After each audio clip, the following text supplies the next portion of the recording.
Cool. Well, I'm glad that you. I was very giggly when I was reading this, thinking about how you were gonna. Well, react. I dropped a bomb and then left, and I didn't bring a computer with me, and then I got like deathly ill.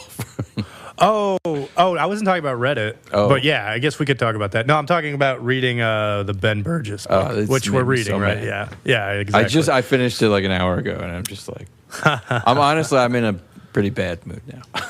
Oh, no, it's all good. Well, that's good. We need to channel that. Yeah, there's a few things. I guess we'll talk about the Reddit stuff maybe at the end, Sure. if you want. Although, I mean, there's not too much to say. My favorite was whoever took the time to post on all of the posts. Yeah, I know. that it was spam or whatever. Yeah, that's funny. Yeah, that was pretty funny. Yeah, I just looked at it today for the first time, and I saw really? the damage. Oh yeah. You had a lot of people commenting. Yeah. I responded to some. Too. Yeah, I saw that. Yeah. And honestly, it was all pretty civil. Yeah. Well, I mean, at least the interactions I had. Yeah. Of course. Yeah. And then there's also so we're going to do chapter 3 and 4 of Ben Burgis's Give Them an Argument, Logic for the Left, which, yeah, I mean, honestly, chapter 4, I mean, granted, I just read it before this, but I don't have too much to say about that, to be honest. I think most of what I figure will be interesting to talk about will be in chapter 3. Sure. I have a little bit from chapter 4, but yeah. Okay, yeah. And we can talk about it. I mean, there's certainly... I didn't realize James Burnham was a Marxist before he became a... James Burnham, whose book we read, Machiavellians, The Defenders of Freedom. Right.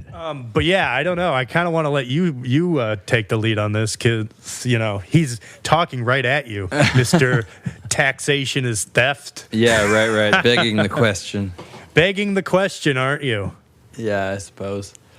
Okay, so I guess to summarize, chapter 3, he's essentially pointing out logical fallacies within libertarian argumentation, specifically hinging, I would say, primarily on the non-aggression principle and the implications of it.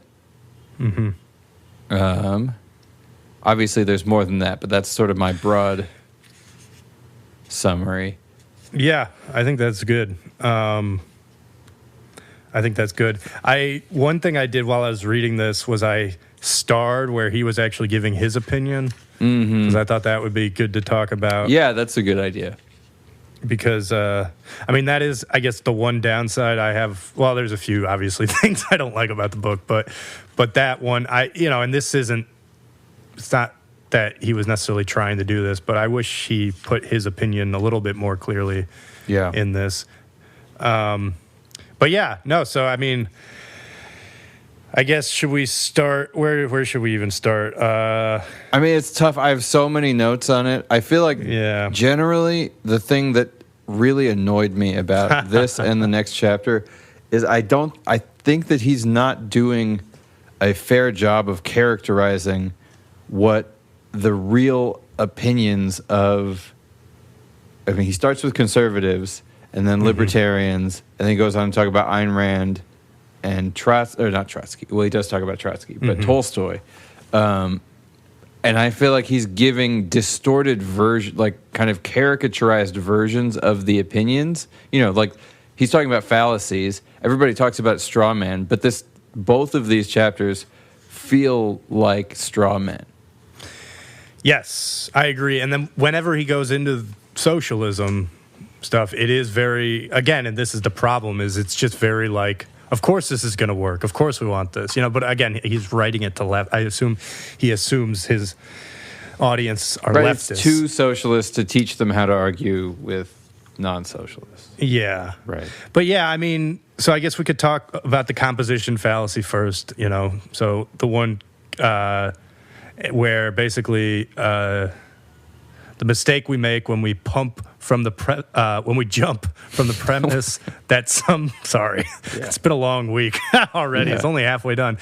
When we jump from the premise that some part of a larger whole or even every part has some property to the conclusion that the whole has it. So he uses the example that, none of the molecules that make up the Brooklyn Bridge are visible to the naked eye, and thus the Brooklyn Bridge itself isn't visible to the naked eye. And so he uses this to talk about, like, the anarchist writer Kevin Carson. I'm not actually familiar with him. Are you familiar with him? Yeah. So the one committed by apologists for capitalism who used the existence of individual upward mobility to defend structural economic inequality. And so I guess, and then he basically says his position on this is that we should support universal free higher education because education is an important human good that everyone deserves access to. Not because we're under the impression that if everyone went to college, everyone would make more money. Because basically, he's saying, well, first off, he's saying, like, just because some people make it up doesn't mean everybody makes it up. I guess that's the composition fallacy, right? The composition fallacy of the conservative or anarchist writer here, or the capitalist shill, if you will. Right. I'm trying to find the section because I think our page numbers are different. Oh, it's just the first. It's the very beginning chapter of chapter 3. Yeah, sorry. I'm trying to jump in, so I feel like as I jump in, I'm like slowly trying to get somewhere here. Yeah. That makes but sense. I agree. It's a little bit. I'm jumping from like points that I've underlined. So sorry if it's there's a little bit of logical discontinuity here. Yeah. So let's see. I think I just found it. So you're talking about the composition fallacy. Right. It's the fourth paragraph. Right. Okay. So the composition fallacy, the one committed by apologists for capitalism who use the existence of individual upward mobility to defend structural economic inequality. Yeah, so to me, this is the first straw man that he starts off with, where it's he's giving a weird version of what's happening, because I think that most people are not using the existence of upward mobility to defend economic inequality. It's the exact opposite. And this is actually similar to the Reddit post I was working on just now. And it has to do something with what Hoppe was talking about the right versus the left. The right accepting hierarchy as being natural and something unavoidable, and the left rejecting the idea of hierarchy outright. And so I don't think that the conservative or libertarian idea is that the reason to defend inequality is because of upward mobility. It's the exact opposite. It is that there is and will always be structural economic inequality. And he makes a point later in the chapter where he gives an analogy of cheerleaders, and he says not all cheerleaders can be on the top.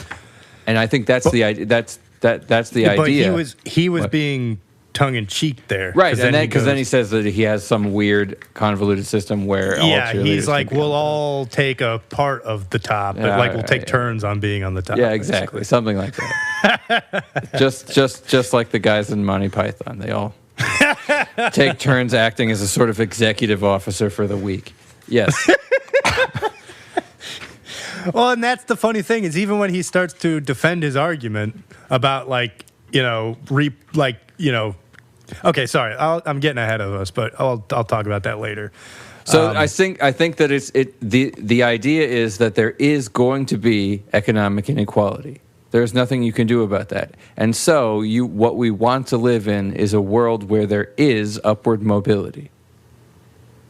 And I think that is the better way of framing that argument, and that's what you have to contend with.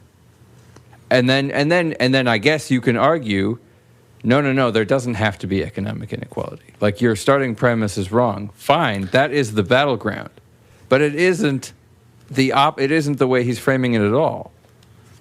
Yeah, because I guess that would get into, honestly, because like then I could say, of course, there's always going to be inequality because there's always been an inequality, but then they would bring up the Hume defense about well,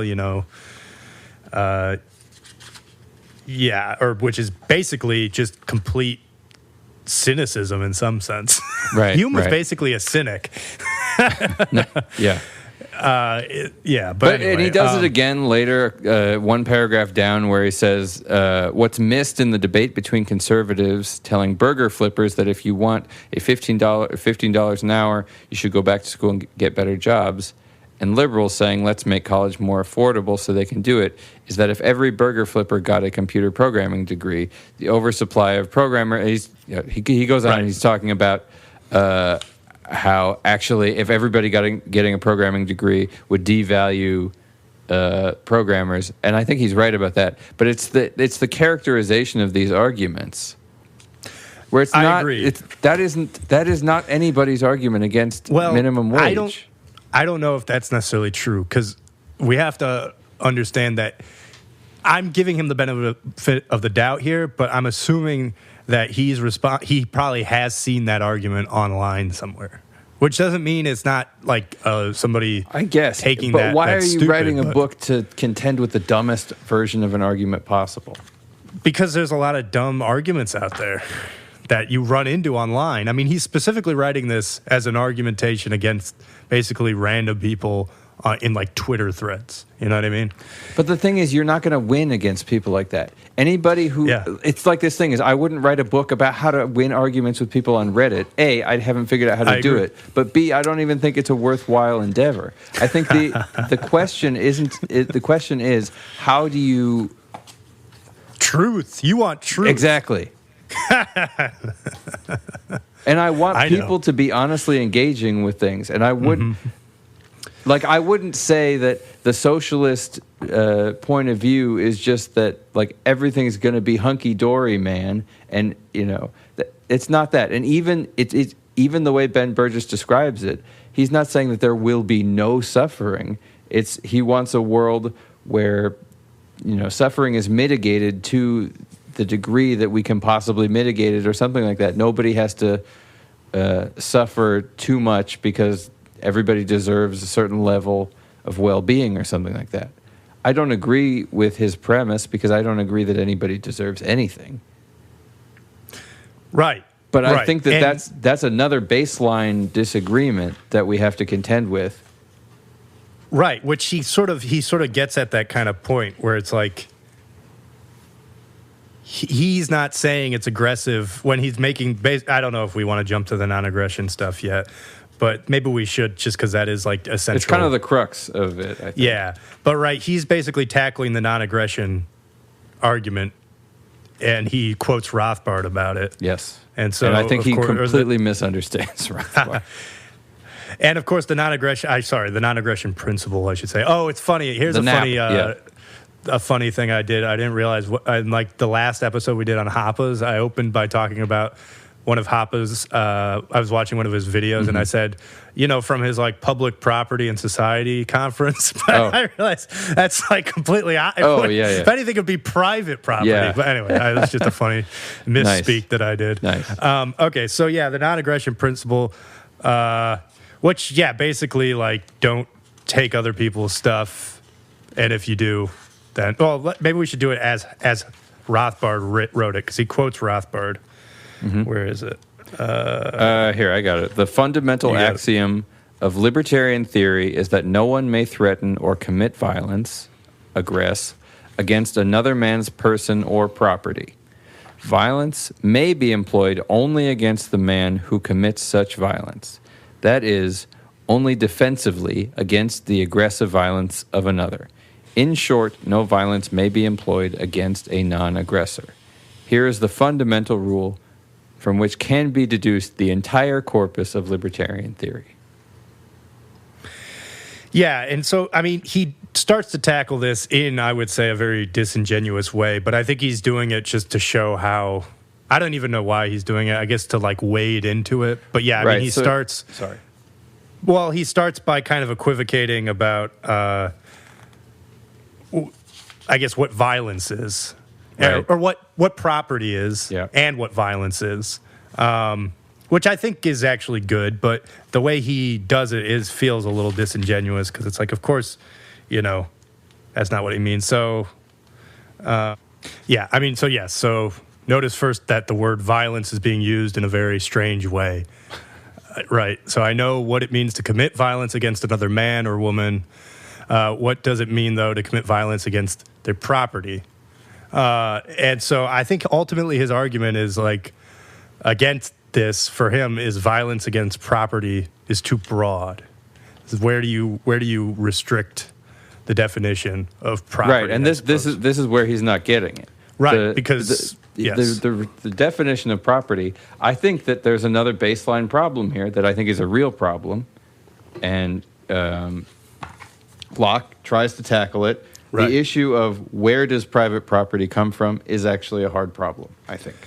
However, and he sort of gets at that. Yes, with he does. Original acquisition. Yes. However, in his example of the a TV being stolen, the idea of violence against somebody's property would be destruction of or taking of something that is the product of somebody else's labor or wealth in some way.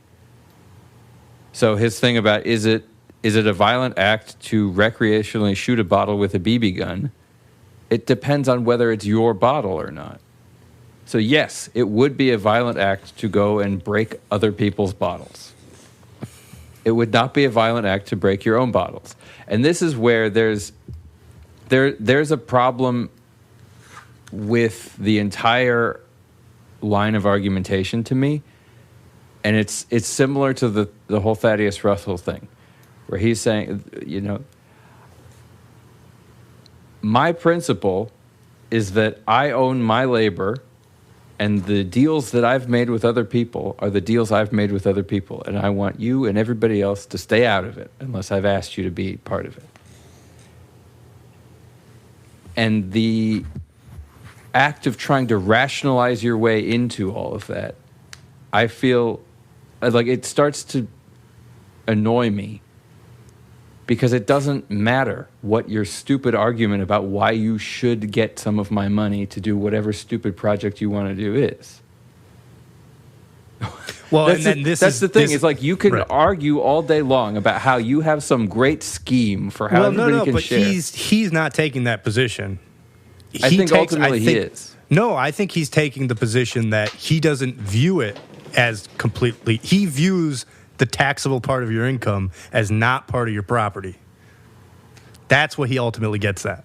Right. And that's where the fundamental philosophical split between you two becomes. Sure. And I think that is actually a very good it's great, question. But it's this thing is I could start to come up with reasons why I think like his chairs and his house are my property. Like, that's great. We can play this dumb game all day long. Well, no, it's not dumb though. I don't think it's dumb at all. I think it's actually, these are very good questions, and the reason why everybody doesn't just believe in libertarianism or socialism. No, it's true. I would say that ultimately Ben Burgis is arguing for slavery.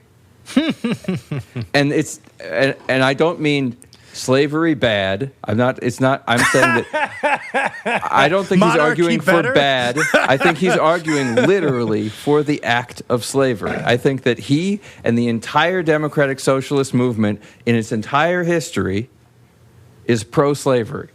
I think he might, I don't know what he might say, but if I'm interpreting his he definitely wouldn't.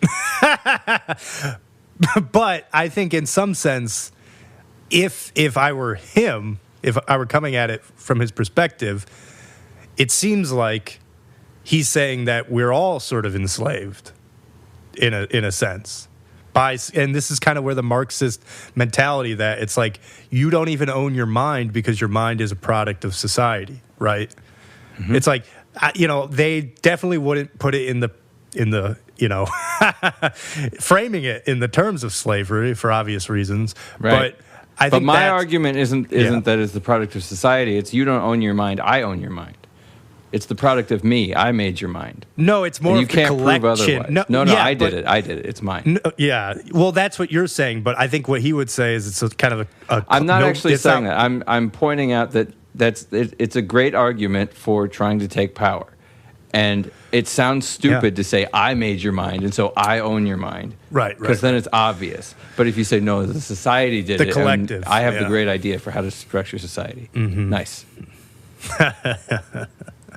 Off is what I say. No, and it's true. I think, this is the ultimate question that civilization has been trying to answer. Because and this is why in our anarchy debates, I always come back to the point whereas I think that your logical conclusion is the nomadic life. Maybe. Yeah. Because any time that you're associated with somebody else, there is the opportunity to say that you're enslaved in some way because of all the reasons I've said about how interactions at scale tend to ultimately result in some non-consensual sort of thing over you. Not sexual. I think your interaction with the universe is non-consensual. Exactly. But that's not what I'm talking about. I'm saying that if you believe that humans have will, then humans can engage with each other using that will consensually. Right. They cannot engage with the universe like non-willfully. That doesn't make any sense. So yes, the universe has raped you into existence. Yeah, you can. You could commit suicide. Sure. Yeah, that's true. Yes. Anyway, he goes on to give an example of somebody stealing a television from you. And that person has aggressed against you. Because you believe it's your television. And get on the best maybe somebody tangents, doesn't believe it's your television. And then he gets something wrong where he's like, and so then you should have the right, or should you have the right to, shoot them or go and attack them? And yes. Yes. From the non-aggression principle, yes. And he's like, and he talks about something about proportionality. There's nothing about proportionality because from the most extreme version of the non-aggression principle, that person has at least partially enslaved you because they have forced you to labor for their own benefit. Right. They have stolen your labor, the product of your labor, and then now they're benefiting from it. Now, I just want to say, yes, even though I'm defending him, it doesn't mean I agree with him. No, okay, but I'm trying to, provide a little bit of pushback here to make the conversation a little bit more. And then his further example of that person then sells that TV in a quote legitimate exchange. Does the original owner then have the right to still go get the TV? And the answer is also yes, from the perspective of the non-aggression principle, because while the second person has sort of unknowingly engaged in an illegitimate transaction, it wasn't a legitimate transaction in the first place. Yes, but I think that he's doing this for rhetorical reasons. Right. Like, it's obvious. You keep saying yes, and that's why he keeps sort of refining the definition of the non-aggression principle, right? Because then he goes, okay, so if we strip off, and he says pseudo-pacifist rhetorical coding, because he also he starts with that idea that he thinks that a lot of this is trying to make it out as if, you people who believe in the non-aggression principle are some beneficent pacifists. Right. Who just but want it's not everyone... even pseudo-pacifist. There's nothing pacifist about it. A pacifist doesn't retaliate. That's the big difference. Well, you said pseudo-pacifist. Right. It's not even... Okay, fine. So he's a pseudo-capitalist. Yeah. Yeah, like what? Yeah, because he says, do not violate someone else's rights over their person or their property unless you are doing so as part of a conflict in which the someone else in question made the first move. Right. And because it's in response to what you were just saying about, what about if you take the TV, then you're, of course, as you said, obligated to go not obligated, but you have the right to go get it.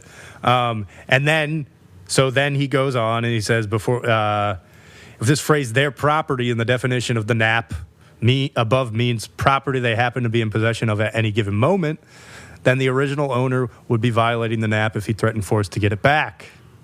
Pretty clearly, what's really intended is this. NAP, this is its new definition. Do not violate someone else's rights over their person or their legitimate property unless you are doing so in the conflict where they made the first move. I think he has made it garbled. Right. Well, and he's certainly doing it to go to the legitimate question, which I think he could have probably gotten off much more easily by just starting with this. Because I think the legitimate property question is one of the toughest things to answer. And we could get back to all of these conflicts that we have with countries. And I know there's states, but still, you'd still have, even if they weren't represented by states, I maintain, I know you don't believe, but it begs the question, damn it, that hordes of people wouldn't be trying to fight over these lands, even if they didn't have a centralizing government.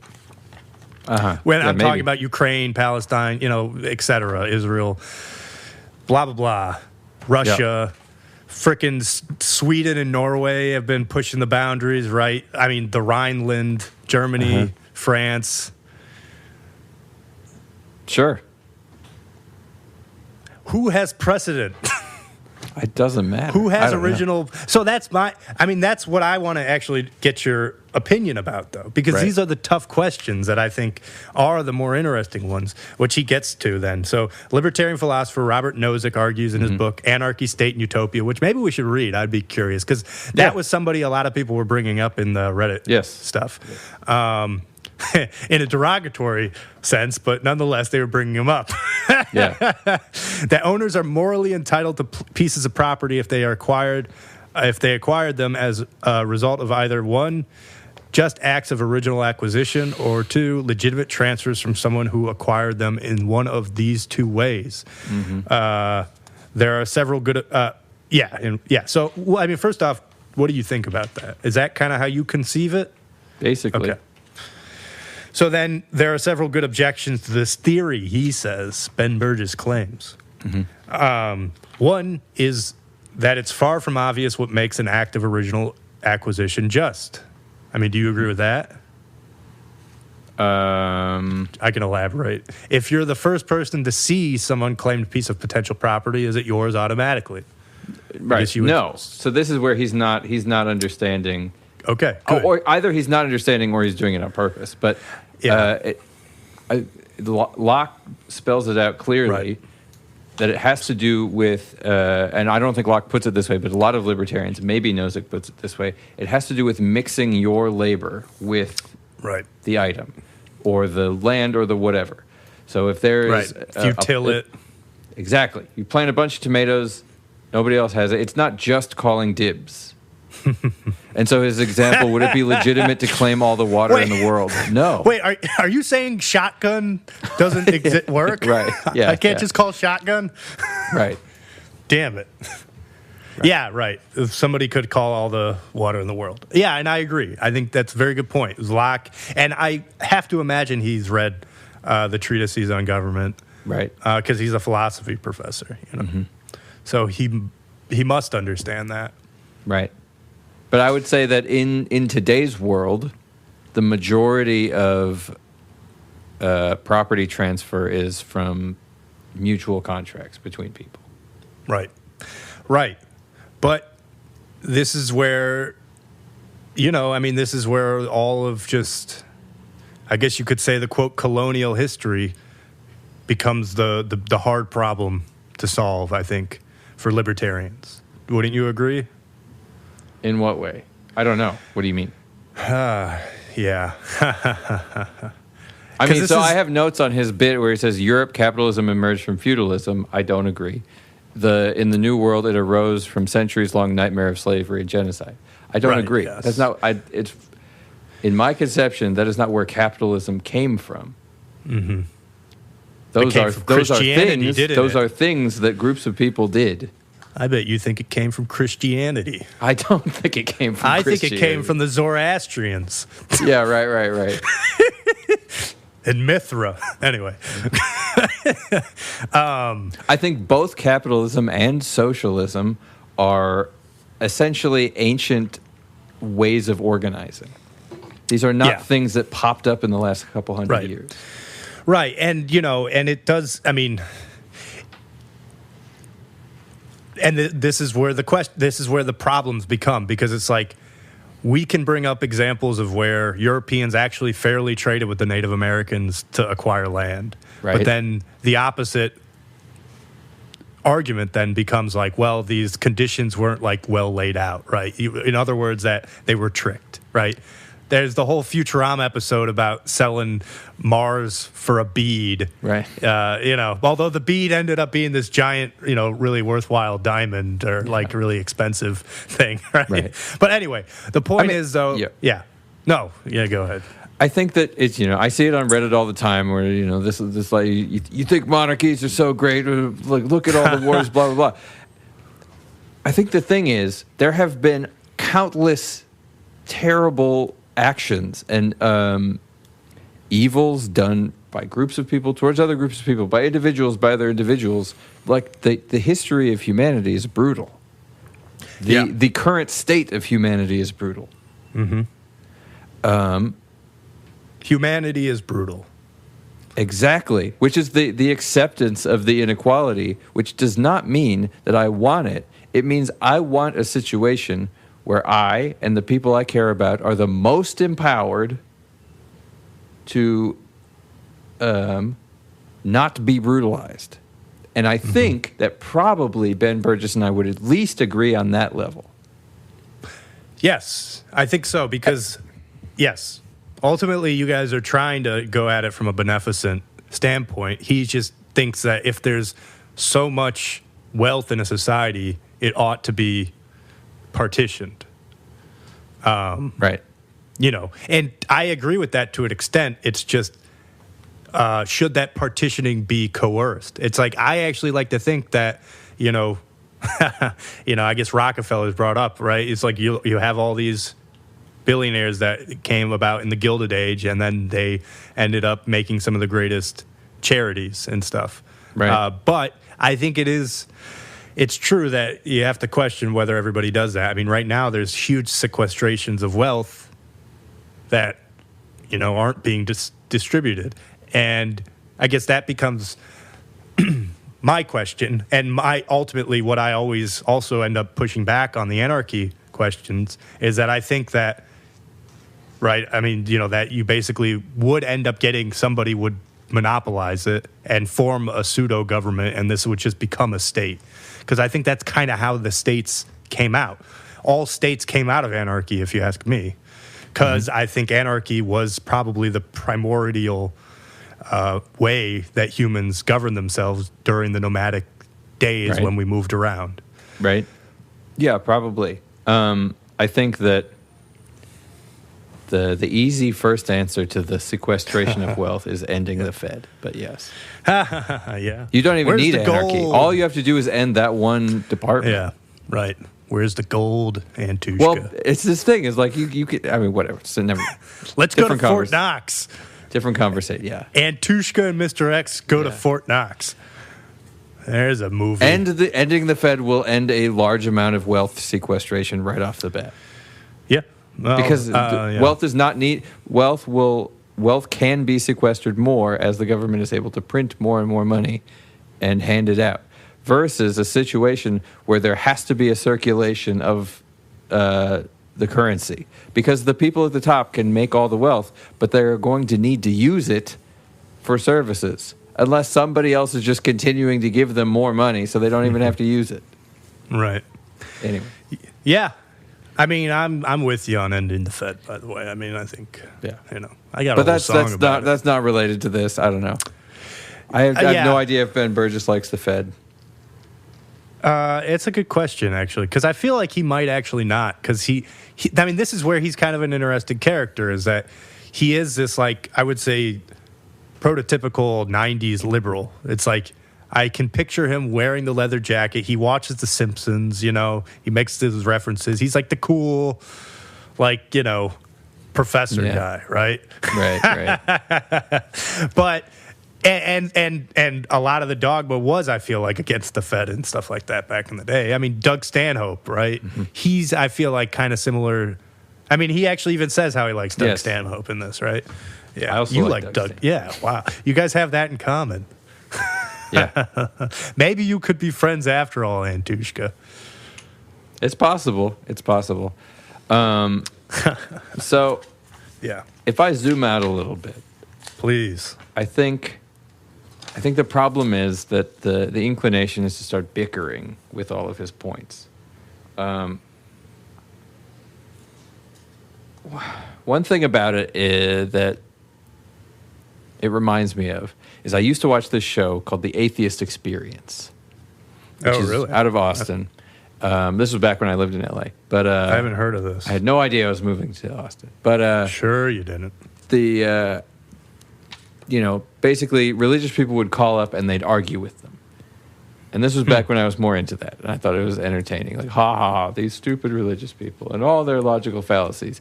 And, the person would be like, well, I can't think of anything else that would create a universe but a God. And they'd be like, that's the argument from ignorance fallacy, blah, blah, blah, blah, blah. And I can tell you it never worked. Not one time did somebody go, oh, that's the argument from ignorance fallacy, silly me. It's actually appeal to ignorance. Yeah, sure. But anyway, so the host said that his wife started yelling at him, saying, stop saying argument from ignorance. Because all people are hearing is that you're calling them stupid. And so what I'm wondering is, I understand that Ben Burgis is trying to come at this from, very reasonable philosophy professor. But I don't think any of this form of argument, like pointing out logical fallacies, is any way to argue with somebody. So I agree. And actually, it's say, funny. oh, that's the composition fallacy. And they're going to be like, oh, silly me. And maybe this is actually a good time to jump to chapter 4, because this is what... It gets so much worse. Because chapter 4 is exactly that. He's like teaching how to actually like analyze an argument from logic, and he introduces like the symbols that you use and logic charts and stuff. And ultimately, this is where it's like he kind of lost me at what his ultimate point was, but I think it was that people end up saying that they're using logic when they're actually, not really. And I think that was his point with Ayn Rand, because Ayn Rand's Atlas Shrugged has, like, I don't even remember this. I read it when I was like 16, so it's been a while. But it was, it's got like A is A, right? And that's like one of Aristotle's first principles of logic is A equals A. Uh-huh. And, but he brings up Trotsky, interestingly. Yes. And it was kind of funny because Trotsky's basically arguing in this passage why A is not actually Tolstoy. A. What? No, it's Trotsky. Oh, Trotsky. Yes. Okay. Yes. You're right. Does he talk about Tolstoy in this? Nope. I just misread it. No, it's okay. You read what you wanted. You love anarchy. That's it. You were like, I will not read about a Marxist. No, because I remember switching to Trotsky. Like, I kept reading. It must have been like, I can't read it wrong that many times. It was like, that's funny. Tolstoy, Trotsky. Yeah. I just misread it. No, it's okay. Yeah, because, he ultimately likes Trotsky. But he's pointing out this. Trotsky is basically arguing that A is not A, and then he says, like, if you write A and then you look at it under a microscope, it's obviously not A.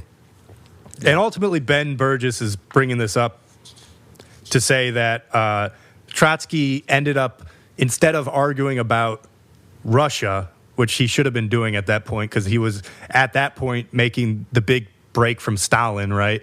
And because Stalin had made a pact with Hitler, and that was, bad, obviously. If he had been less focused on trying to tear down, I guess, logic, and more focused on the actual problem at hand, maybe they would have been a more forceful political force, I guess. But it was funny because, in it, and this is why I bring all this up, in it, he says Trotsky's argument about why A isn't A, and then he writes this sort of, I guess you could say, reason why A actually is A. Ben Burgis does the counter to it, and it's ultimately that the law of identity, which is the idea that A equals A, tells us that whatever objects may exist are by definition identical to themselves. Whether those objects change from one moment to the next or stay the same over time is an entirely separate question, because that was what Trotsky was saying. He was bringing in time as a matter. So, but then Trotsky, he says, anticipates this objection, and it starts with, a sophist will respond. And so that's why I bring all this up, because it made me think exactly about what were sophists in ancient Greece. They were the intellectuals who basically would take in rich kids and teach them how to win any argument regardless of whether they're right. Right. So it's very ironic that he literally says Trotsky's calling him a sophist in this. Mm-hmm. So, and that's essentially what I think you're saying about Ben Burgis. Yeah, I think so. I mean, I think that this, or at this least chapter, about this book. Yeah, about this book. This chapter is so far the most ridiculous. The previous one I just disagreed with a lot. I think that it's silly to take a work of fiction and be looking for some kind of mathematical proof out of it. There's a reason she's writing fiction. She also has theoretical treatises where she lays things out differently. I think that's not a strong argument, though, because she's so she makes such a point about being logical. It's everything. I don't know it doesn't matter to me whether you think it's strong. It's the same thing as is killing in the name of a powerful song? Yes. And why? Does it matter if every statement of it is perfectly true? Does it matter if they have actual examples of cops who are Klansmen? No, even a bit. But if you're using if your album title is like the best album ever, it should. I don't know. I guess it could be tongue in cheek, but I think that's more. It could of his be point. whatever. It's art. So you're exploring an idea through art. Completely, I agree with that. But again, I'm just trying to steelman his argument a little bit, in that she did make them as the labels of the sections. So they're obviously important points that she was trying to highlight, or else she wouldn't have. I think they are important points. It's not that I don't think she has a point. I think that looking for exact mathematical truth in a work of fiction is a mistake. Because she's telling a story that isn't real. So it's not going to be it's not going to be a perfect representation of reality. It is a way of exploring an idea. But her idea is that logic, people are not being logical.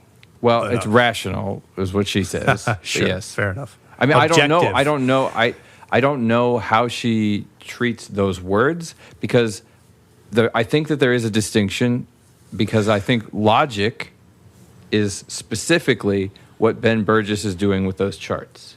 Right. That's very specifically the thing that he's calling logic. Is an argument consistent is essentially, I think, what it is. It's like, whether or not it's true, is it consistent? Right. I think that's kind of what logic is versus rationality. And then I think rationality, from an Ayn Rand perspective, has to do with a baseline belief that there is such a thing as an objective universe. And then the ability to use our faculties as best as we can to understand what that is. Which is not going to fit into any of those logic equations at all. Yeah. Somebody's calling me. Oh, nice. I don't know why. I don't know. I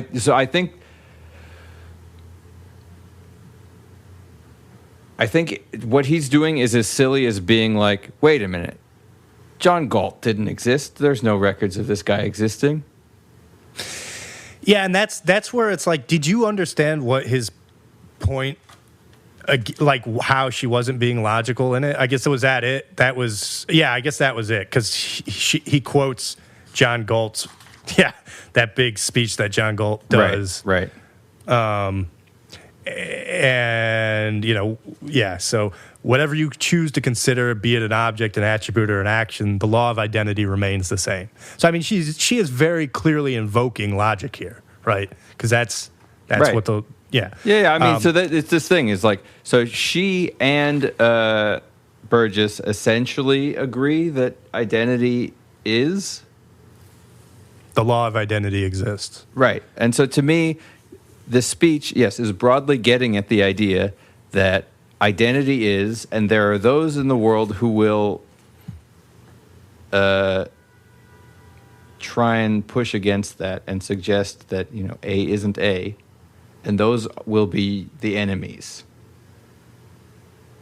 That is the story she's telling. That I'm sure that is also essentially her belief. That is similar, essentially, to my belief. Right.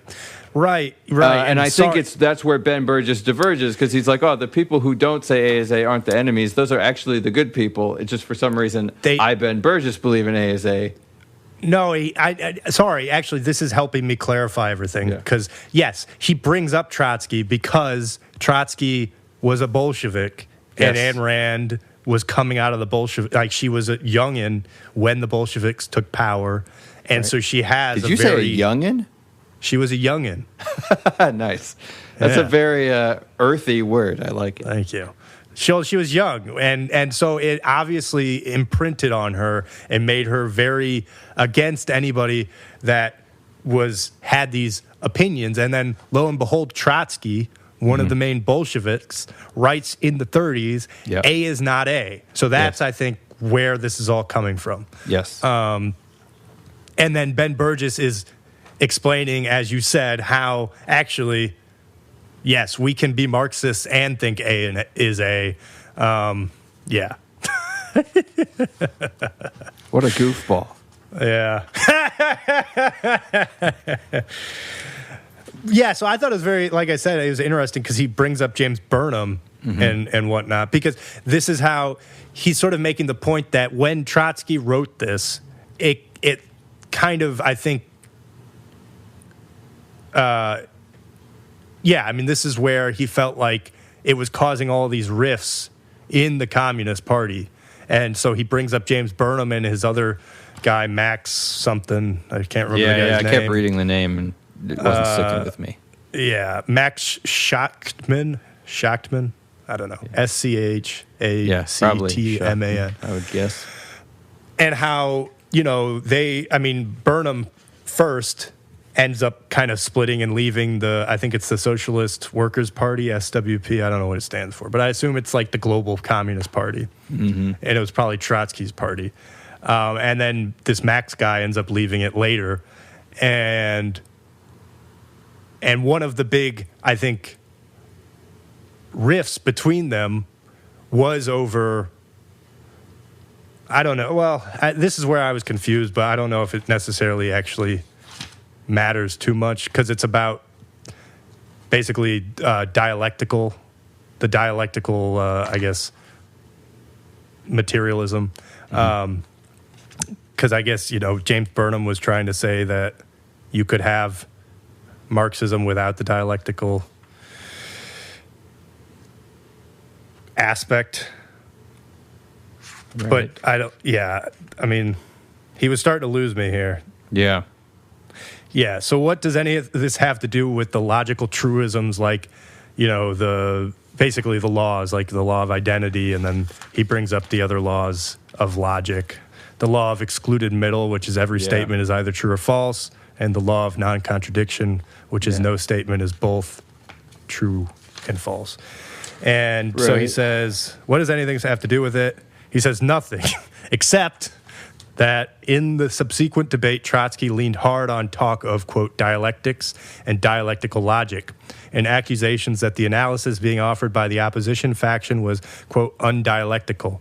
The opposition faction being the people in, like, Max Schachtman and James Burnham's corner. Burnham, a philosophy professor at NYU, who was at least somewhat aware of the kind of formal symbolic logic being developed by contemporaries like Birch and Russell, and Jan Lukasevich, I don't know, responded that logic had progressed quite a bit since the 19th century, and that the sort of, quote, dialectical logic Hegel and Marx had talked about was no longer relevant. At this point, horrified by Burnham's apparent deviation from Marxist orthodoxy, Trotsky and his American Jackie James P. Cannon started talking nonstop about the economic nature of the Soviet Union, or started talking nonstop not about the economic nature of the Soviet Union, but about logic. Quote, Marxism without the dialectic, Trotsky said, is, quote, like a clock without a spring. Clearly, the opposition was coming to the wrong conclusions about the USSR because they were using the wrong logical methodology, right? And that's Ben Burgis's tongue-in-cheek comment. It's like, oh, right. Yes, of course. They thought that the USSR was bad because they were using the wrong logic. So I think, I think that his whole point then is that, as he sort of brings it out, is if they had realized that they were talking past each other with this in the argument about logic, they would have been able to basically focus on what needed to be done, which was bring about a workers' revolution. But it's kind of interesting because that almost seems like to go completely against what he's doing in this book, because this book is all talking about logic. when in many ways what you and I keep saying is like, just tell us what you think. Yes. Yeah. So I thought chapter 4 was a very confusing chapter. And I actually really liked Trotsky's quote. You did? Of course you did. I you thought it was neat. Postmodernist. I thought it was really neat, and I think actually it implies the A is a within the domain that Rand or any mathematician is talking about it. So this is his first quote that starts with the sophist bit, and then he's talking about comparing a pound of sugar to itself, and he's saying, that there will always be changes happening, even at very, very small time intervals. And I assume he means like loss of mass, gain of mass, all sorts of different things. The universe is dynamic, therefore nothing in the universe is fully static. Therefore, nothing is equal to itself in any meaningful way.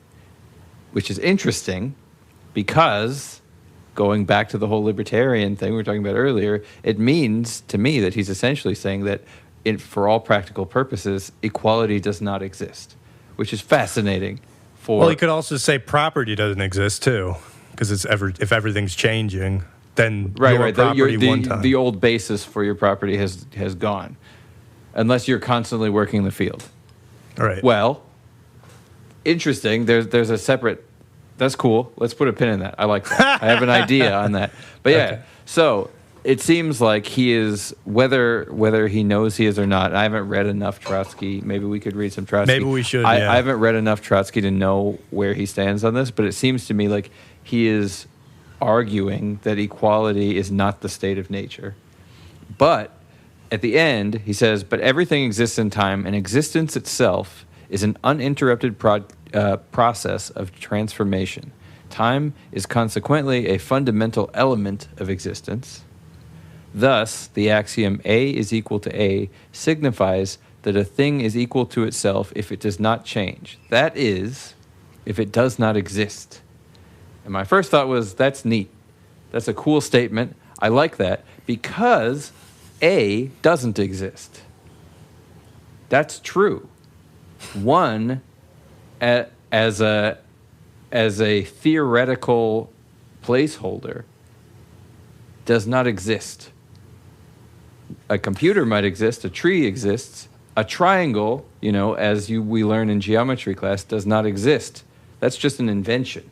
Yeah, it's the Platonic ideal, basically. Right, and those don't exist. Well, he's right. Those things are not real. What I wanted to say is if we read Trotsky, what we should also read is Heraclitus, because this is essentially Heraclitus's thesis, who was one of the first, he's a pre-Socratic. I mean, he influenced Plato. And so now you can see why Plato had the ideal, the Platonic ideals. Heraclitus was the one who said, you put your foot in, basically everything's changing. So you can't ever go into the same river twice because it's, it's always moving. We all learned that from Pocahontas in 1994. I forget, was that in that?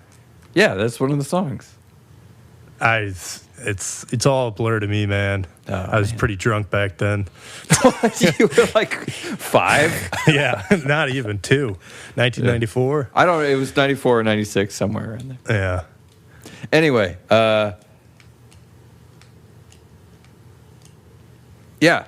to me, the Platonic ideals. Sure, I think another term we've been using is synthetic a prioris, right? Mm-hmm. Well, Well, I mean, I don't know if we're using sensation. It's synthetic a priori, is my understanding, are the fact that you can't link your sensations to reality. There's a gap in causation. That's essentially what I think Hume was arguing. Sure. And then I think Kant tried to argue against that by bringing up the synthetic a prioris. Right. Maybe they are. I mean, I always get confused when we talk about that. But I think the synthetic a priorities were the way Kant tried to fuse our senses to reality. Right. But you're essentially saying, it sounds like, and you're starting to sound like a solipsist or whatever. I mean, I'm not even a little bit, but yeah. I don't know if I'm sounding like one. I'm not. Well, I'm not saying that Trotsky is right. I'm saying that even in Trotsky's statement, it is suggested that there is this, that there's a background, because there's the experiential world of the sugar. The pound of sugar is constantly shifting, but then there is the world of existence or outside of existence that is A equals A. And part of what's making me think about it is I was listening to Alex O'Connor on Jordan Peterson's podcast. Alex O'Connor is also called the Cosmic Skeptic. I think he was a philosophy major at Oxford, I believe. But he goes around talking, and he was talking with Jordan Peterson, and they got hung up on something because he was asking Jordan Peterson, "Do you believe in God?" And Jordan Peterson had a hard time answering it, but I thought where he got to was really interesting, because he was saying that, he said, "Do you believe God exists?" Oh, and that's that silly. Is this that silly quote or clip that goes around where he spends like 40 minutes trying to talk about whether God exists? I don't know. It was about 3 or 4 minutes.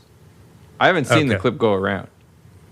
Was it a recent interview? Yeah. Oh, then no, it wasn't that. Yeah. So what he was talking about with existence is he was saying, when you say exist, do you mean something that you can see and touch and taste? Because in that sense, God being extra universal, God not being bound by the universe at all, no, God does not exist. Because if existence has to do with our perception of the universe as it is, no, God does not exist. If you mean, for Jordan Peterson, does he believe that there is a force outside of the universe that has like imbued power into the universe in various ways? Yes, but the notion of existence is confusing. And so I think all of this stuff is saying the same thing in a weird way. A bit, but so what are you saying though? I mean, are you saying that you agree with Trotsky's point? I think I practically agree with his point, and I think that he is saying something deeper than Ben Burgis is getting into, and I don't know if Trotsky knows how deep what he's saying is there. Yeah. So like to me, it's like they're both true. A equals A in the literal true sense. Right. In the sense of like, God is. That's the same statement. And then Trotsky is saying God does not exist, which is a wild statement, because I think that's also true. Yeah, because if they stand out of time, essentially. Right. Exactly. Yeah. Yeah, no, I mean, I think it is unfortunate because he sort of gives a little bit of context to what Trotsky was writing about, but it was not that much, Right. The context was basically, I think, Yeah, the context, Trotsky's essay was written in the context of a debate about the, quote, given workers' state in a backward country, alluded to above. Stalin's Russia had just signed a diplomatic pact. This development rocked the international communist movement. Until then, the struggle against fascism was a defining element of the politics of the world's capital C communist parties. Right. It would become one again in 2 years when Hitler broke the treaty and invaded the Soviet Union. For the moment, though, the fascists were partners in Comrade Stalin's wise peace policy.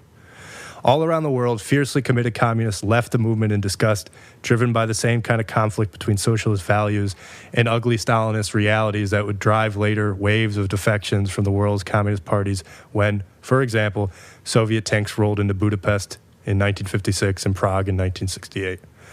Yeah, so he doesn't explicitly say what it was, but I'm assuming what he's writing at, if I had to infer what he's getting at, is that just because you call it communism doesn't mean it's communism. I mean, I don't know. Is that like what you're getting? Maybe it's not good to try to to think about what Trotsky I wasn't talking about that at all. I was like way... No, I know you were. I know you were. But I'm just trying to get at, like, how could you get to such a metaphysical argument from trying to respond to the fact that this person, that because Stalin and Trotsky were on the same side at a period when they were fighting the Reds, or the Whites? The Whites. They were the Reds. Yeah. And then, they broke. So, yeah, but I don't know anyway. Maybe it doesn't matter. I mean, I see what you're saying, and it is, and I agree that he is getting at a very interesting thing. Maybe we should read that. It's a petty bourgeois opposition in the Socialist Workers' Party, right? 1939. But yeah, I mean, of course, when I was reading this, I was thinking about consciousness, of course, because I've talked about before how I don't think time is a parameter for an unconscious being. Time becomes a parameter when you're conscious. Right. And also space becomes a parameter when you're conscious. I'm starting to write about this too, but I haven't. Neat. But time and space seem to be intrinsically they're linked. Like, how can you have time without space? Exactly. And if you think about the only continuous variables, in my opinion, and he makes the point, he brings up Max Planck, and Max has the tiniest, the Planck time, basically, which is just the quanta of time, because you also have a quanta of space. There's also they come up with that at the same time, which makes sense in my head. But whether or not that's true, they're certainly the most difficult two variables to break down in physics. And also, it seems to me that they're the only variables in physics, and every other sort of what do you be the word variable you talk about is just a different proportion of time and space. It's like velocity. I think if we talked about this, right, it's just distance over time squared, or distance over time, acceleration, distance over time squared, momentum. They're all broken down into various proportions of time and space. And yeah, so I think it's interesting that this idea of time then also comes into the question when you start to beg of what makes something something. And of course, I would say then that doesn't even become a question if you're not conscious, which is why time becomes a variable. And yeah, I mean, maybe if you say that God stands outside of time, then God stands outside of consciousness would be what I would say then. Yeah, maybe. Or is the source of. Sure. Maybe. I don't know. Maybe. Okay. I mean, I have no idea. I'm just talking. Yeah, of course you don't. Classic. All I know is I don't want to live in Ben Burgis's world. Oh, yeah. And I don't know if he's going to convince anybody with this. I don't know. Like, is he effective? This is my broad question, because I'm also trying to read it for, like, what is the purpose of this book? Why did he write this book? And is he succeeding? Yeah, it's a good question. Maybe we should look up some reviews. I think, I mean, if I can just, because I've been steel manning him, I'll just start to say some things I really had an issue with. So back in chapter 3, when he's talking about the appeal to ignorance fallacy, right? The mistake we make when we treat the absence of evidential support for one theory as if it were evidence against it, or even for some alternative view. I actually have a note. This is basically, I feel like I always make this this argument when we talk about anarchy, right? It's like, show me the example of one anarchist place that succeeded. And then you're like, well, Finland. Anyway, I stopped saying that. I know. It's funny. Yeah, I'm poking fun at myself, too. Yeah. So he says a much better argument in the same general neighborhood has the same premise. And this is against, so what's he addressing here? He's trying to address the calculation problem. Sorry, let me set up the calculation problem first. The calculation problem is the problem of how to line up production with consumer preferences in the absence of market mechanisms. Okay. He says libertarian economic theorists like Hayek and von Mises spilled a vast amount of ink in the socialist calculation debate of the 1920s and 30s, arguing that this is an insolvable problem that dooms any attempt to go beyond capitalism. And that dooms any attempt to go beyond capitalism to failure. I think you would probably agree with that, right? I mean, basically, sure. So I think again he's phrasing it in kind of a weird way, but yes. Yeah. So I have a note on this too, but yeah. So it's funny because he says a much more ambitious response. His basically way to solve this, it seems, is he's quoting these people, Michael Albert and Robin Hahnel, in their work on Paracon, Participatory Economics, where they outline how a decentralized, democratic, and marketless economy could coordinate production and consumption based on a complex network of workers and consumers' councils. Which he even admits sounds terrible in his head because of the bureaucratic nonsense he has to go through with being an academic professor. But then he, of course, goes to being like, well, maybe AI could be used to this. And this is where I would agree with what you're saying, is that, like, it sounds like he is kind of advocating a type of slavery. It's like, okay, so we'll have a council that's going to determine this. Or better yet, let's just have a non-human determine this, and then we'll have no will. I mean, you can see how that exact idea will lead to, like, Maoism or the Soviet. Like, you can see exactly how it got there. I completely agree. And then he brings up the appeal to ignorance, because people say, like, oh, but it hasn't ever been solved, so it can't be solved. And that's where he's bringing up the appeal to ignorance. And then he says a much better argument against this in the same general neighborhood has the same premise and uses it not to conclude that we probably can't do better than capitalism, but that we don't really know what happens if we, e.g., try to translate Albert and Hanhel's scheme into reality. We would just disagree because, as we just said, it's like, I think we could see how logically it leads to the USSR again.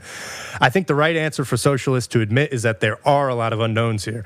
The process of constructing a socialist society will involve a certain amount of trial and error. Well, we're certainly on the error part. Keep trying. Yeah. And there are real pitfalls to worry about. It's just that none of this adds up to a good enough reason to stick with the status quo. Rosa Luxemburg once wrote that humanity faced a choice between socialism and barbarism. Here's where I really have a problem. In light of the alarming realities of profit-fueled global climate change, even, quote, barbarism might turn out to be optimistic. And this is where I just spent 2 days without electricity and water. Yes. I think people just we're not even able to conceive about how much worse barbarism is, because we're so abstracted away from it at this point. Sure, that's true. So I just think he really just said what I think so many capitalists, Marxists, and I guess, Antifa socialists, whatever you want to call them, who are advocating for basically the destruction of society. I think they're not fully comprehending how much worse that is going to be. Right. Anyway, so that's one. But the silly thing about it is, like, you can just look and see how it. I know it's a fallacy to look at the past and see how it was, And so, like, okay, then what are the meaningful steps that will lead it to be different? Well, and then if it isn't different, do we get to hang you publicly? Then what? What liability do you hold if it's not different? Yeah. Yeah, well, and you can always say, well, this wasn't what I intended. I didn't intend for there to be, quote, anarchy. Oh, right. Maybe you'll be happy after all. Right. Yeah. Because I could say the same thing to you, Mr. Antushka, but you're not, I agree, you're not calling for, like, society to be dismantled. Like, I don't want society to be dismantled. Sometimes it feels like it, though, that you are saying that. You want the state to be dismantled. But I do not think the state is society. I know, we've had this debate, but yeah, we don't have to go back over it. Go listen to the anarchy debates. They're becoming famous now, I hear. No, they're not. Are they? No, it's... Yeah, so that was something I had an issue with. I think that was the big thing, though. Yeah. Okay, so we're almost done. Just one more episode on this. Can you handle it? Yeah, I bet it'll get really good. Because we're gonna do 3 episodes with Brother X. Is that's what we're doing next? You cool with that? Yeah, of course. Yeah, so I want to read. Why do I keep blanking? Hang on. So I want to read Roger Penrose's "Shadows of the Mind." Or Shadow of the Mind. Cool. So this is something I've been meaning to read for a while, so I figure might as well use the podcast to do it. I mean, we won't read all of it. Yeah. Shadows of the Mind, yeah. Nice. We won't read all of it because it's like 500 pages. But it's... Let's read at least 30 pages of it. At least 30 pages, yeah. No, and I'm going to try to read all of it, like, in tandem. But basically, it's putting forth this theory of consciousness. He's a physicist. He's won the Nobel Prize, and he put up a theory back in the 90s, and I think he started working on it in the 80s, about how to conceive of consciousness as a quantum problem, essentially. And he actually hones in on, I think in this book, I hope it's in this book, I'm pretty sure it is, on microtubules, which are these very interesting cytoskeletal structures that I study. Oh, no. What am I in for with this book? Yes. So. Am I going to understand anything? No. No, okay. I think you will. I'm going to show up and be like, I read a lot of words. Yeah, well, because he's a physicist, so it's not that he has biological training. It's not like I understand physics either. Well, but what I'm saying is he's an outsider talking about biology. I see. So I think it will be... That's sort of fun. Yeah, I think, and I think he works with, at least he used to. I guess I don't know if they still work together, but there's a guy he worked with, I think out of Arizona, who has done a lot of work on this as well. Okay. It was intriguing. I heard about it like 10 years ago, so I've been meaning to read this book for a while. But yeah, microtubules are very interesting, though. If you remind me, I can show you some images of them to put context to everything. Nice. And maybe I should put them... Maybe for those episodes, we'll just have images of microtubules as the video. Yeah, sounds good. But yeah, there's just these long molecules that you find in the axons and dendrites of neurons. And I mean, the dogma is that they're just doing something structurally, but they're tubular. They're made up of 13 protofilaments, so basically 13 rods that form a cylinder, and they're helical. And so he's making a point that these could be... They have some kind of quantum potential because of that. We'll find out. We'll find out. Yeah. Tune in 2 weeks to find out. Yeah. So another interesting point I wanted to make. Oh, well, yeah. So we'll just do 5 and 6 next, I guess. Yep. Yeah. Let me see. Because how many chapters are there? There's just I think 6, that's it, right? Yeah, cool. So then we're done. Yeah. He has a postscript. I guess you can feel free to read it if you want. 12 rules for reasoning. Nice. This is like, I feel like I'm making you take like medicine or something. I just want you to be prepared for when you battle all these liberals. I'm not battling these people. I know, you're not. I think we have at least evolved in 6 years since it was published. Because I agree, I don't really feel like we run into many of these arguments we run into arguments online, but I don't know if I see them phrased this way. Yeah. But I was going to say, okay, so anything more to say about Ben Burgis? I don't think so. I'll have more next week. Sounds good. I was listening back to one of our Nietzsche episodes. I feel like we're going to do Nietzsche again. I'm going to have us do Nietzsche again. Should we read the same thing again? I actually feel like it's a little bit silly to do, and I'm not saying we should do it, but I think some of those texts require multiple readings. Well, yeah, I mean, that's what I was going to say, is I feel like we didn't actually... I don't think we got it wrong, but I think that is really just with the first part of the Untimely Meditations. Mm-hmm. It was kind of funny listening back to you and me talk about it because we were both very confused. And I actually had been listening to other people and reading a little bit more about Nietzsche. And because it was really the thing that I thought we did the worst on was talking about, he brings up these 3 different types of historians, the monumental, right. The antiquarian, and the critical. Yeah. And it was interesting that you and I both came away thinking that he was actually saying you should aim to be a critical historian. Because I actually was listening to somebody say basically the opposite, that he thought he was saying that Nietzsche was saying you should aim to be a monumental historian, which got me to go back and listen. I was like, is that the conclusion we came to? So just to give... and that's weird. From what I remember, that can't be true, but maybe I'm wrong. That's what we said. No, what I remember, the monumental thing doesn't sound right. But I don't remember the text well. Yeah, I mean, also I felt like we were having a hard time describing him. So I'll just say quickly. So the monumental historian, it seems like after reading a little bit more of what other people think about, is the idea that you are you're looking at the big... We got this right. You're looking at the hits of history kind of. Right. And you're trying to learn from them.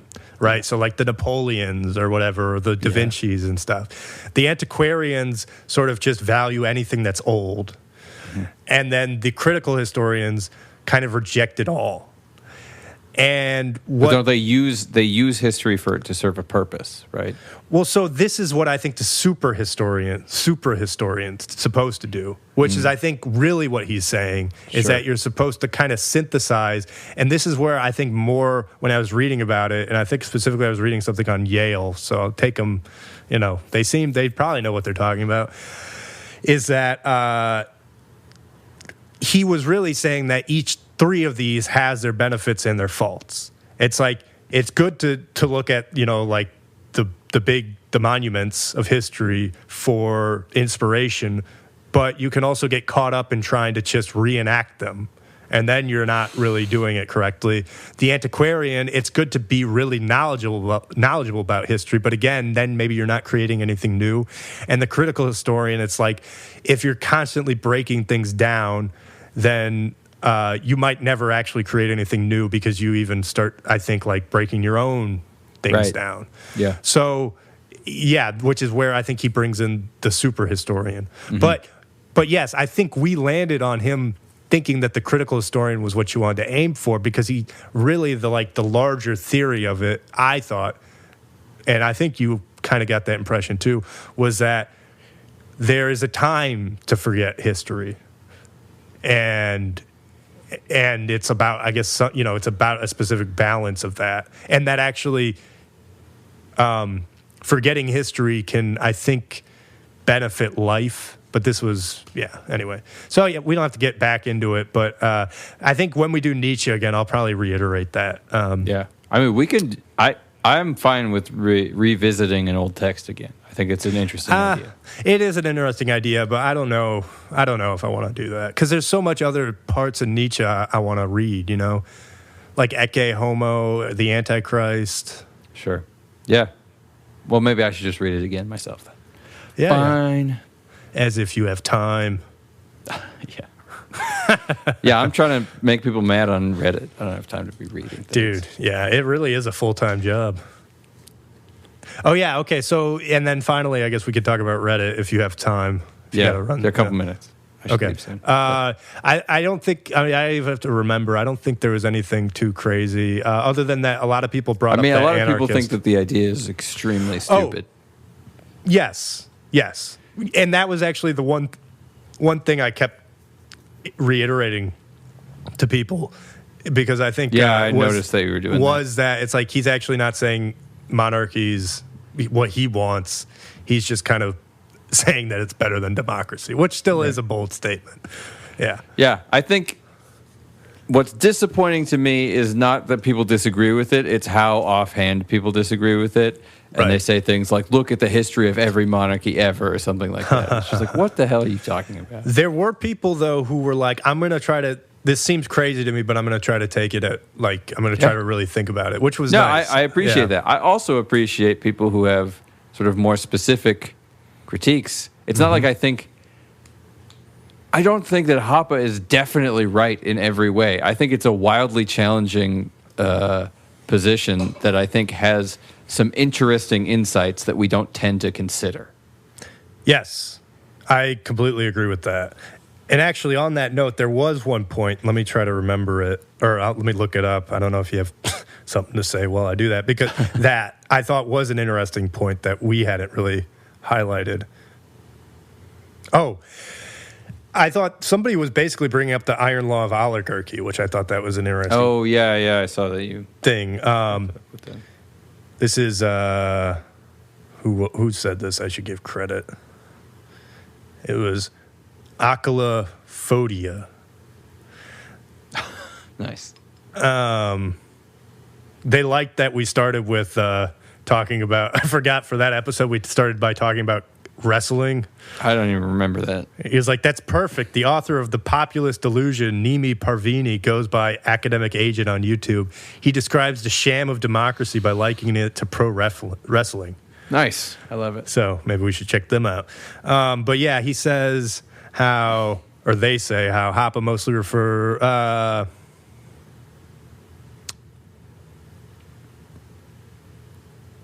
Yes, okay. Hoppe mostly refers to monarchies of the 18th century Europe as his models, correct? Instead of the less bureaucratic feudal monarchies, ? In either case, though, when thinking about the iron law of oligarchy, explained in CGP's Gray's Rules for Rulers, the friend-enemy distinction, the Schmittian exception, the thinking of Mosca and Pareto, the distinctions between different forms of government fall away. And then he says a lot of this is explained in The Populist Delusion by Nimi Parvini. So, I mean, what do you think about that, though? That, like, kind of all, I mean, this is the point of Mosca, right? All organizations tend towards oligarchy regardless of what they are. Well, I think that, so I Which don't is why agree. I've sorry. stopped again. I don't agree that all organizations are tantamount to government. So I think that if we keep it to the level of government, I see the point, and I don't know it to be wrong. And this is where I don't, like, it's not like I just am in on monarchy with Hoppe. I think that in a way there's like a two sides of the same coin ending up in a similar spot. I kind of see that. This is where I'd like the point about anarchy isn't actually a governmental system. Anarchy is not a system of government, sort of definitionally. And so that's where it's sort of a different situation. But I think that I take the point and think it's probably broadly true at the level of government. I don't think all forms of organization tend towards oligarchy. Like, I don't think all friend groups tend towards oligarchy. I don't think that all... You don't think so? What? That a small few end up with all the girls? No, because I don't think all friend groups are the same as all sort of like populations writ large that you might study, and I think that not all towns end up in oligarchic situations. Some do, some don't. Yeah, I don't know. I mean, I disagree, but I think it'll be a longer conversation, and I've made some of those points too. That's why I had us read James Burnham's book after we read the Anarchist Manifesto, because I felt like that was one of the best arguments against anarchy. is that. I just think that it's just like oligarchy has a definition that is not related. It's like our disagreement on like Jaguars aren't monopolies on Jaguars. Monopoly has to do with markets. It isn't any monopoly, system. One-opoly. Yeah, what's the opoly? What is the opoly? It's a market. Is it? Yes. Opoly's market? It's not. Opoly doesn't mean market. I don't remember opoly, but it has to do with a single organization dominating an entire market. Opoly is a suffix frequently used to denote games or activities that are based on the popular board game Monopoly. No, okay, that's the wrong. Hoppe defines it. I don't. Yeah. Oh, he does. I looked it up at one point. Anyway, so I don't think just because somebody is leading a situation, it is an oligarchy. Oh, isn't it poly, which is many? I thought. Well, it's not monopoly as in one many. Well, it's one of many. No, it's e pluribus unum. Yes. Yeah. Yeah, I mean, in the combining form, etymology, many, from Latin poly, same meaning, derived from Greek polis, many, several, much. No. Look up monopoly. Did you look up poly? No, but I'm looking at the etymology. You can say that, Mises defined it as a market. No. What do you mean, no? I'm just talking about etymology, which you love. So we got to go to the Greeks. If it's a Greek word, we got to go to the Greeks, don't we? Sure. Because it's mono, which is one, and rail, which is rail. Monopoly from the 1530s. Exclusive control of a commodity or trade. This is the etymology. Etymologyonline.com. I'm saying that is from a Latin word. Monopolium, from Greek monopolion. It's not monopoly. It's not two prefixes smashed together. It's monopolion in Greek, which is the right of exclusive sale. From monos meaning single, and polion meaning to sell. Okay, if that's what it is, then I cede it. But how did it get corrupted into poly? Yeah, because English speakers are dumb. I don't know. Okay. All right, you're pretty happy with yourself, aren't you? It's not. It's just like it's not monopoly. It's not like let's call it monopoly tried by.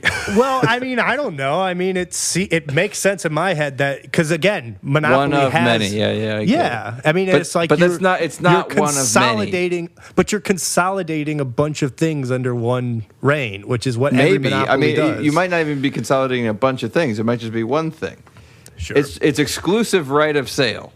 Maybe I'll say monopoly. Sure. To be very specific. I agree that everything is monopoly. Thank you. Got it. Okay. Now, I'm glad. I hope the listeners have thoroughly enjoyed this expedition. Yeah. Signing off. Right. Okay. All right. We'll pick this back up next week. All right. We'll see you all later. See you. That was good.